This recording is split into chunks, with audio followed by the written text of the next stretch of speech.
Oke, bismillahirrahmanirrahim. Assalamualaikum warahmatullahi wabarakatuh. Jumpa lagi di channel saya teman-teman, tentunya masih di Dong Daki teman-teman. Baik teman-teman, jadi di video kali ini teman-teman, saya ingin menjawab pertanyaan dari subscriberku atau teman-temanku para pembudidaya ikan lele, yaitu tentunya subscriberku yang bernama dengan akun Setiawan AU teman-teman. Jadi terima kasih atas atensinya teman-teman yang telah memberikan komen dan dukungannya kepada channelku, sehingga channelku bisa berkembang seperti ini berkat dukungan teman-temanku semuanya. Oke, jadi pertanyaannya gini teman-teman. Pertanyaannya buat Pak, tolong buatkan video yang membahas kaitan dengan penyusutan tonase ikan lele dalam perjalanan. Oke, jadi kali ini kita akan membahas penyusutan tonase ikan lele dalam perjalanan teman-teman. Kita bahas tuntas. Jadi sebelum kita bahas secara detail teman-teman, perlu teman-teman ketahui bahwa kami ini adalah dulunya berangkatnya bukan dari pembudidaya ikan lele teman-teman, tetapi perlu teman-teman ketahui di video kali ini baru saya buka. Saya berangkat dari pedagang teman-teman, yaitu dari ayah saya yang dulu terjun, yaitu pedagang ikan lele. Yang dulunya kita mengambil ikan lele itu dari Kabupaten Ngawi teman-teman, yaitu di Pasar Tepas Satrean itu.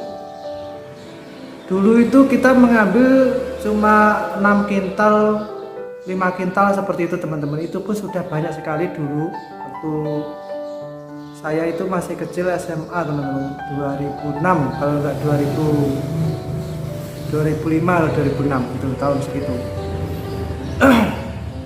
Dan itu pun mobil masih menyewa, kita menyewa, belum punya mobil sendiri, belum punya transportasi sendiri. Jadi itu awal cerita kami atau ayah saya itu berdagang ikan lele, dan kolamnya penampungan itu belum di tempat rumah saya yang kedua ini teman-teman, yang di belakang rumah ini, tetapi di depan rumah saya yang pertama.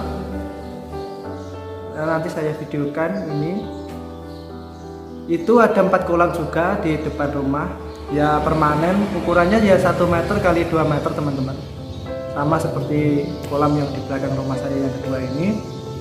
Terus ketika kita mengambil hasil budidaya ikan lele di tempat petani kita yang ada di Ngawi itu, katakanlah ini contoh teman-teman, ini contoh dulu itu kita panen 6 kintal 50. Setelah itu sampai rumah kita cek lagi teman-teman, kita timbangi lagi, itu totalnya kurang lebih ada ketemu ikan lele beratnya 6 kintalan. Jadi selisih ada 50 kilo teman-teman susutnya itu dari perjalanan Kabupaten Ngawi ke Magetan itu. Nah, setiap panen, setiap kita ambil dari tempat petani kita selalu begitu. Akhirnya kita itu mencari untung, tetapi kita malah buntung teman-teman. Itu ceritanya, kita merugi karena ikan lele ketika kita timbang di sana itu katakanlah kisaran 7 kintal, sampai sini tempat kami 6 kintal setengah, 6 kintal 50 kilo. Jadi tidak selalu ketemu dengan beratnya teman-teman. Nah, lantas setiap kita melakukan usaha seperti itu, ayah saya sempat waktu itu agak frustasi teman-teman. Jadi dia agak apa ya, intinya kolam penampungannya itu akan dihancurkan atau digempur teman-teman. Jadi orang kita itu berusaha itu pakai modal, terus kita merugi terus kan, akhirnya kan kita frustasi teman-teman. Kolamnya akan digempur semua, tetapi dengan kegigihan dan keulutan, akhirnya dari belajar dari pengalaman teman-teman, akhirnya ketemu teman-teman apa yang menyebabkan penyusutan ikan lele ketika dibawa ke lokasi satu ke lokasi yang lain atau yang kedua. itu kita sekarang sudah menemukan ilmunya, dan saya akan membagikan ilmu ini kepada teman-temanku, khususnya para subscriberku dan teman-temanku para pembudidaya ikan lele di luar sana. Oke. Jadi ini berawal dari pengalaman teman-teman, ini dari pengalaman ayah saya. Kita belajar dari pengalaman, akhirnya kita menemukan satu titik kunci kesuksesan teman-teman. Nah, berawal dari situlah kita belajar ketika kita mengangkat ikan lele di petani ikan lele teman-teman, itu kita selalu ketika itu pas waktu pertama mengangkat itu kita langsung dari kolam pembesaran kita serok, kita masukkan keranjang, langsung kita timbang. Ternyata ikan lele itu ketika di perjalanan itu ada memuntahkan kayak kotoran daun-daun apa sampah seperti itu. Jadi ketika kita timbang lagi di rumah itu, kotoran-kotoran yang di dalam lele yang keluar tadi akhirnya menyebabkan penyusutan seperti itu. Nah, yang kedua teman-teman, itu dari air yang pembesaran itu kan warnanya merah pekat, jadi kayak limet atau lendirnya lele itu tidak bisa menetes jatuh keluar keranjang, tetapi menempel di keranjang. Akhirnya itu menambah berat,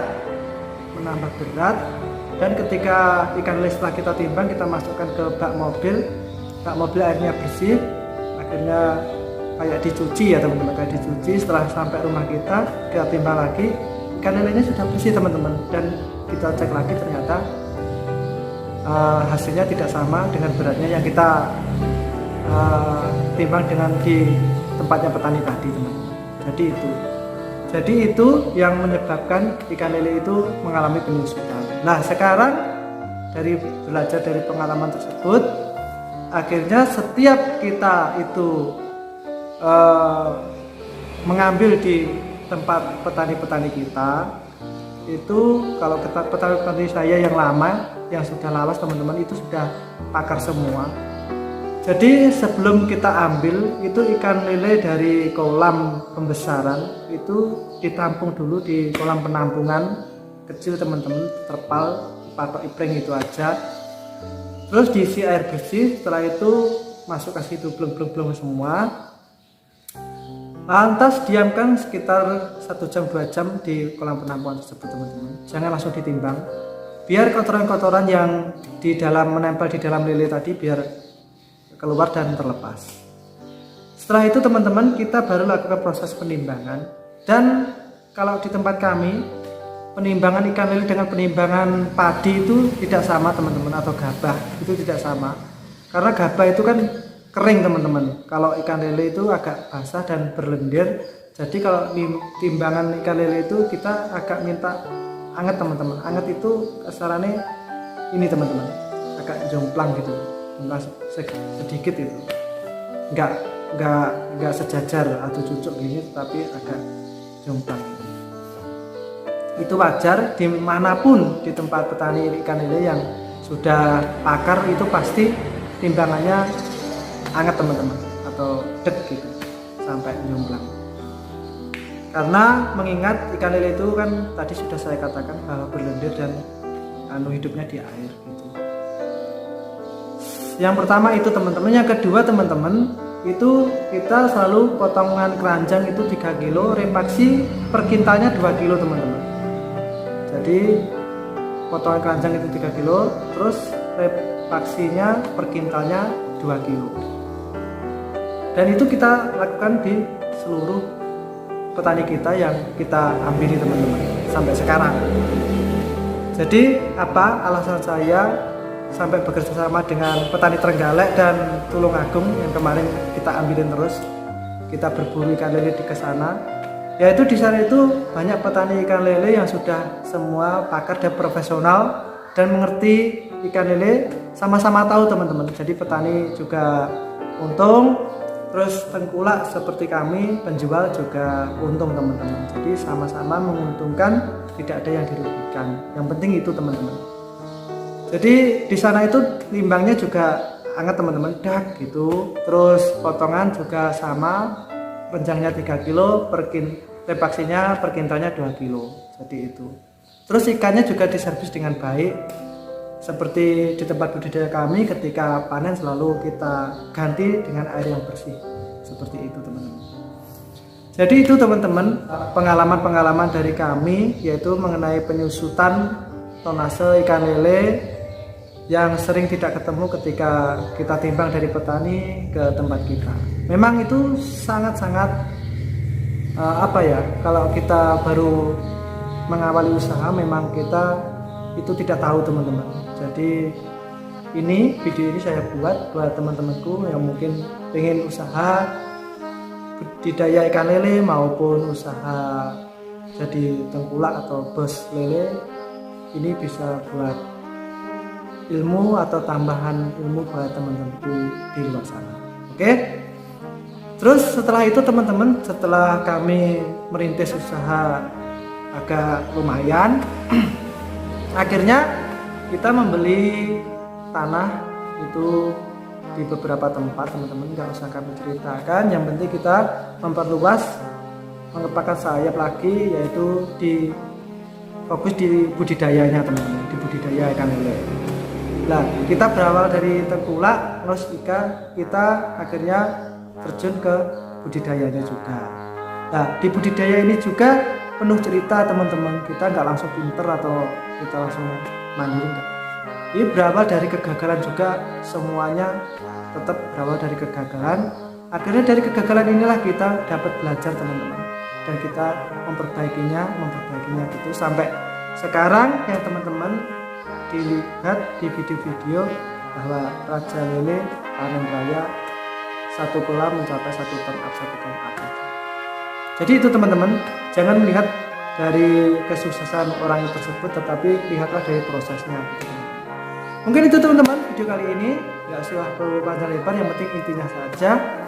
Terima kasih sudah selalu menonton video-video saya teman-teman. Saya ucapkan banyak terima kasih kepada teman-temanku, subscriberku semuanya. Semoga kalian semua tetap diberi keberkahan oleh Allah Subhanahu wa taala dan selalu diberi kesehatan tentunya. Oke?